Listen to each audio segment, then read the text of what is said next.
Kiri pertahanan Semen Padang masih melihat-lihat temannya, utak-atik dia sendirian. Kirim bola ke depan dan sebuah posisi yang gagal dikontrol dengan baik, ada dalam posisi yang tepat.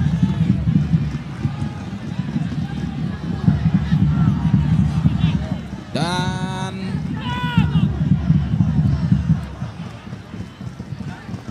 menggoreng bola.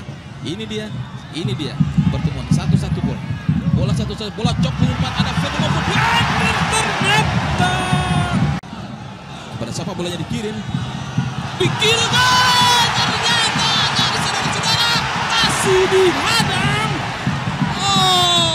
MG lagi sebuah dan lagi masih terbentur lagi dua kali sebuah limit yang terjadi di daerah pertahanan Spurs ini nyaris saja dua kali memblok bola.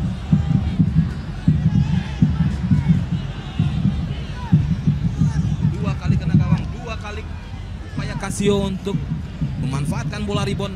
Sungguh pertahanan Semen Padang kali ini. Iya, cantik sekali. Dan ternyata sukses dia